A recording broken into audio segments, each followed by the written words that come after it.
بسم اللہ الرحمن الرحیم۔ السلام علیکم ناظرین، امید کرتا ہوں کہ آپ سب خیر و عافیت سے ہوں گے۔ میں آپ سب کو اپنے یوٹیوب چینل الفلاح اصلاحی چینل پر خوش آمدید کہتا ہوں۔ اگر آپ سب نے ابھی تک ہمارے چینل کو سبسکرائب نہیں کیا تو جلدی سے سبسکرائب کر لیں اور بیل آئیکن پر لازمی کلک کریں تاکہ ہماری ہر نئی آنے والی ویڈیو آپ تک بآسانی پہنچ سکے۔ اور آج کی ہماری اس ویڈیو کا عنوان ہے استاد اور چور۔ استاد صاحب بیوی کے ساتھ بھتیجے کی شادی کی تقریب میں پہنچے تو بارات سے زیادہ استاد کا استقبال کیا گیا، اور کرتے بھی کیوں نہ، دلہا استاد صاحب کا بھتیجا ہونے کے ساتھ ساتھ طالب علم بھی تھا۔ سب ہی کہتے تھے کہ خدا نے آپ کی شخصیت میں عجیب کشش رکھی ہے، جو بھی طالب علم آپ سے پڑھ لیتا ہے وہ ہمیشہ آپ جیسا بننے کی کوشش کرتا ہے، اور یہ سچ بھی تھا۔ استاد صاحب شہر کی بڑی جامع میں تدریس کے فرائض سر انجام دے رہے تھے۔ استاد صاحب کے طالب علموں نے اپنی ترقی اور تربیت سے ہمیشہ ان کا نام روشن کیا تھا۔ استاد صاحب کو بھی ناز تھا کہ قیامت والے دن جب اعمال کی پوچھ گچھ ہوگی تو میں کہہ دوں گا کہ میرے اعمال صالح میرے طالب علم ہیں، جن کی میں نے تربیت کی اور معاشرے میں بھلائی پھیلانے کا سبب بنا۔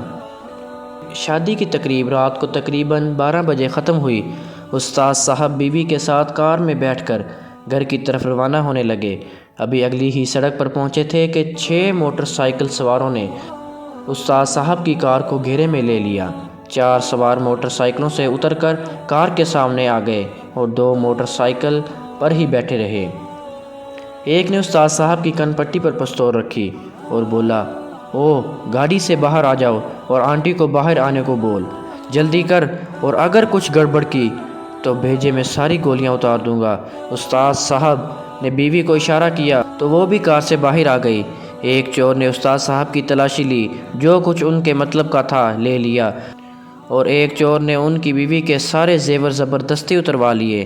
ایک موٹر سائیکل سوار پیچھے سے بولا، یار گاڑی بھی اچھی ہے، آج بڑا ہاتھ مارتے ہیں، چلو گاڑی بھی لے اڑتے ہیں، کوئی ہمارا کیا بگاڑ لے گا۔ دوسرا چور بولا، ٹھیک ہے، پھر ان دونوں کو مار دیتے ہیں ورنہ پھنس جائیں گے۔ ایک اور بولا، نہیں یار، ان کو باندھ کر سڑک کی دوسری جانب پھینک دو، صبح کوئی کھول دے گا، کیوں بے گناہوں کو مارنا ہے۔ استاد صاحب بولے، بیٹا جو کچھ چاہیے لے لو، لیکن ہمیں کچھ نہ کرنا، میرے گھر میں چھوٹے بچے ہیں اور ہمارے سوا ان کا کوئی نہیں ہے، خدا کا واسطہ ہم پر رحم کرو۔ ایک موٹر سائیکل سوار موٹر سائیکل سے اترا اور بولا، تم لوگ سامان سمیٹو، میں ان کو باندھتا ہوں۔ جیسے ہی وہ استاد صاحب کے سامنے پہنچا تو بولا، اوئے یار یہ تو میرے استاد ہیں، چھوڑ دو ان کو، سب کچھ پھینک دو، چلو یہاں سے بھاگو۔ جوں ہی سب نے اپنی ساتھی کی بات سنی، انہوں نے سب کچھ وہاں پھینکا اور بھاگ کھڑے ہوئے۔ استاد صاحب کی بیوی بولی، شکر ہے آپ کی وجہ سے بچ گئے، ورنہ آج بہت نقصان ہو جاتا۔ استاد صاحب وہیں زمین پر گاڑی کے ساتھ ٹیک لگا کر بیٹھ گئے اور ان کی آنکھوں میں آنسو تھے۔ ان کی بیوی بولی، کیا ہوا، آپ رو کیوں رہے ہیں، ہمارا کوئی نقصان نہیں ہوا۔